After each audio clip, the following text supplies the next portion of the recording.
Trump në 4 monedën $250 zbulojnë planet sekrete të administratës amerikane për dollarin e ri.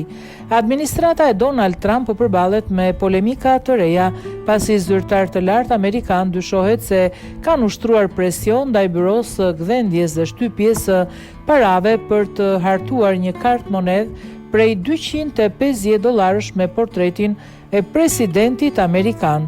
Sipas raportimit të Washington Post, iniciativa është diskutuar që prej vitit 2025 nga 2 të emëruar politik në departamentin e thesarit, Brandon Beach dhe këshilltari i tij Mike Brown, të cilët i kanë kërkuar vazhdimisht stafit të institucionit të përgatisë modele të reja të kartmonedhës.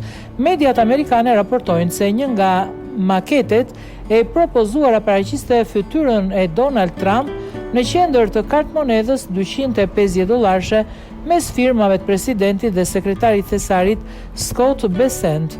Artisti britanik Zayn Alexander, i cili pretendon se ka realizuar dizajnin, deklaroi se kishte diskutuar personalisht me Trump për projektin dhe se presidenti kishte sugjeruar ndryshime në element grafik përfshirë ngjyrat e flamurit amerikan dhe logon për 250 vjetorin e themelimit të Shteteve të Bashkuara të Amerikës. Megjithatë, iniciativa ka hasur në pengesa të mëdha ligjore.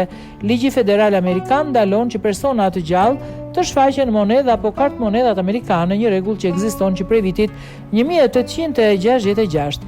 Sipas ekspertëve të politikës monetare, për realizimin e një projekti të tillë do të nevojitej një akt i posaçëm i Kongresit amerikan.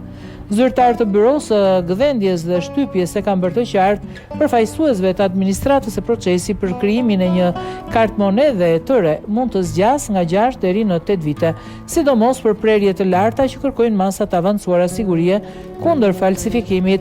Ndërkohë, drejtoresha e byros Patricia Soliman u transferua nga posti i saj në muajin prill në një lëvizje që sipas raportimeve nuk ishte zgjedhja e saj.